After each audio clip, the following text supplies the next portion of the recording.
Everybody, it's Albert, and there's been a lot of talk in the last day or so about Thunderfoot's recent video on the 23rd Psalm, which may be the single worst commentary on the 23rd Psalm ever produced by anyone, anywhere, at any time. I'm not aware of one worse, but you feel free to inform me of one. And in terms of the content of this video, which I'm going to point you. I'll put a link to Rational Roundtable's response to it. I think that pretty much covers the material end of it. What I'm going to do is just make some other comments that more as an addendum to illustrate a pattern of this, that when Thunderfoot is outside his pet area of science, not only is he ill-informed on other areas, whether it be history or philosophy, or in this case religion, he doesn't seem to care about it. And he reads everything as though it's in this very linear, it's almost like he's reading it as though it's meant to be taken in this very flat linear sense and not understanding context at all. Certainly doesn't understand that. And it's a perfect example. If you go back to, remember the Bible for Beginners series, which of course only proved that he, was a beginner.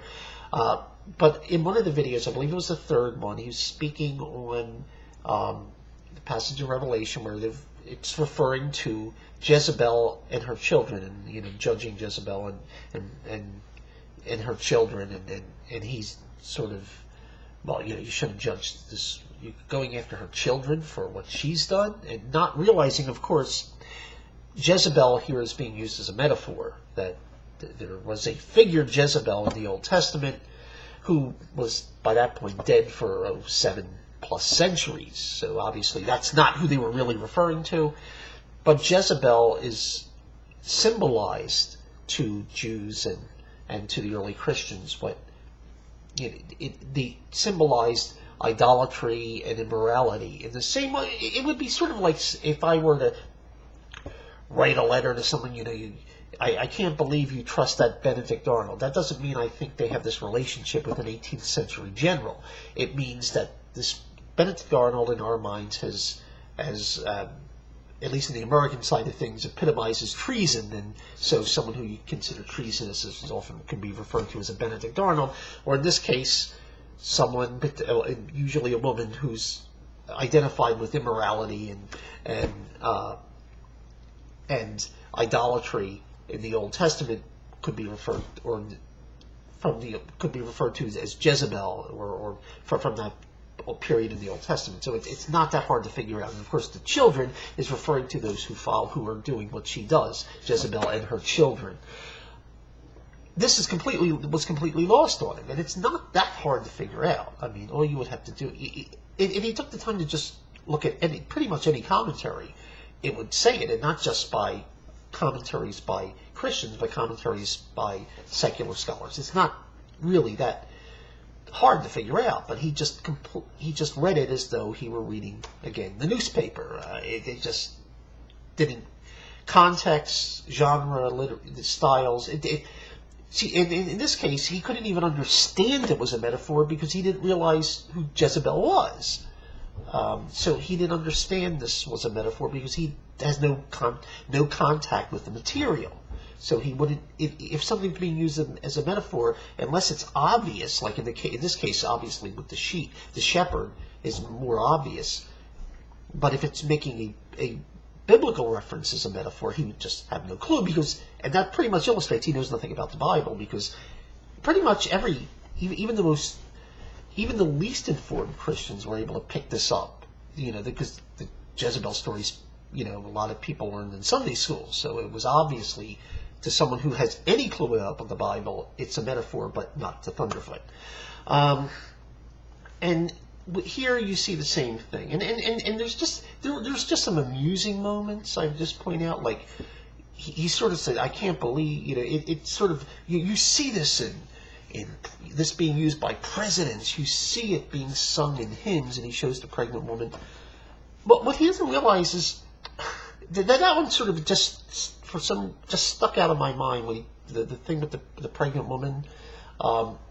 he's they said it's a music, or it seems he seems shocked by that, not realizing, of course, if you look at most of the Psalms, it'll say something like a Psalm of David, and it'll have instructions for the choir master. That all of this was music. The Psalms was a hymn book.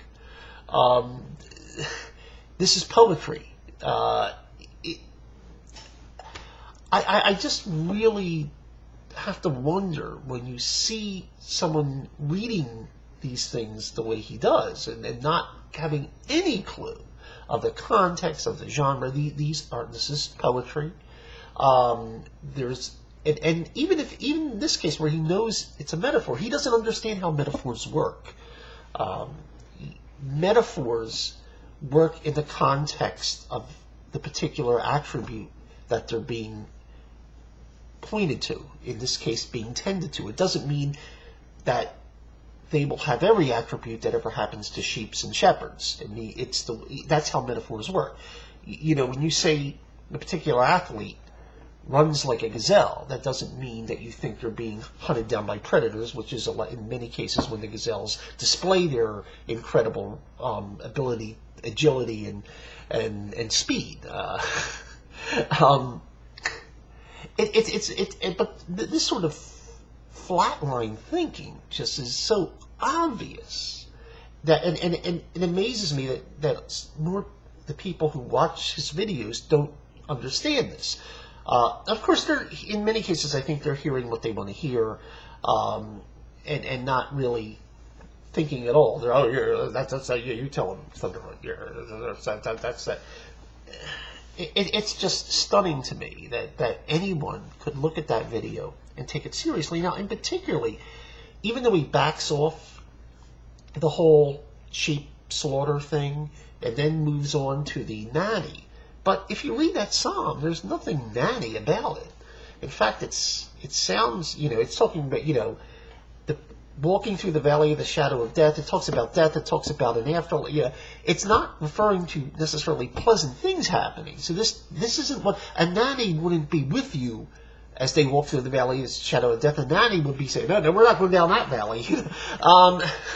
So his whole thing just fails at every level. But because he's telling people what they want to hear, they just go along for the ride, just like sheep would. Thank you very much for your time.